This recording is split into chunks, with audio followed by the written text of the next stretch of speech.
મોદીજી તમે આવી ગયા પછી શું શું વિકાસ કરશો? નમસ્કાર ભાઈઓ બહેનો. તો પહેલા તો હું 27 માં આવ્યો પછી વાંઢાઓને પરણાવી દઈશ. અને બીજો વિચાર, મારા ગામની અંદર ભાઈઓ બહેનો હવે ગુજરાતની અંદર કોઈ પણ વ્યક્તિને વાંઢા નહીં રહેવું પડે કે કુંવારા નહીં રહેવું પડે. આ દીકરાએ ભાઈ મોદીજીના અવાજમાં એક એવું ભાષણ કરી નાખ્યું કે જે વિડીયો સોશિયલ મીડિયામાં વાયરલ થયો એના બાદ મોટા મોટા નેતાઓ સુધી પહોંચી ગયો. પછી તો ભાઈ જોયા જેવી થઈ.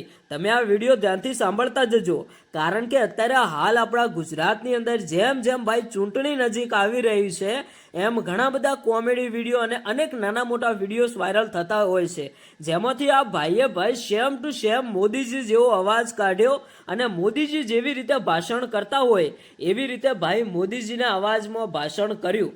ખરેખર આ વિડીયો એટલો બધો વાયરલ થયો કે ઘણા બધા નેતાઓએ તો ભાઈ એવું કહ્યું કે ભાઈ તમે તો સેમ ટુ સેમ મોદીજી જેવું બોલો છો.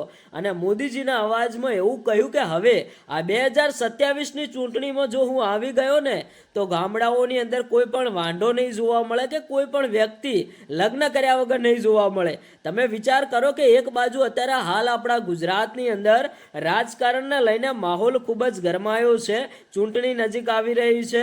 અત્યારે હાલ આપણા ગુજરાતની અંદર ભાજપ, કોંગ્રેસ અને આમ આદમી પાર્ટી આ ત્રણેય પાર્ટીઓને લઈને ખૂબ જ ચર્ચાઓ ચાલી રહી છે.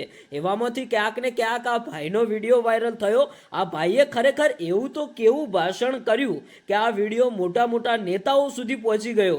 ખરેખર આ વિડીયો તમે પૂરો સાંભળો. વિડીયો સાંભળ્યા પછી તમારું શું કહેવું છે તમે કોમેન્ટ કરીને જણાવતા જજો. વાંઢાઓને પરણાવી દઈશ.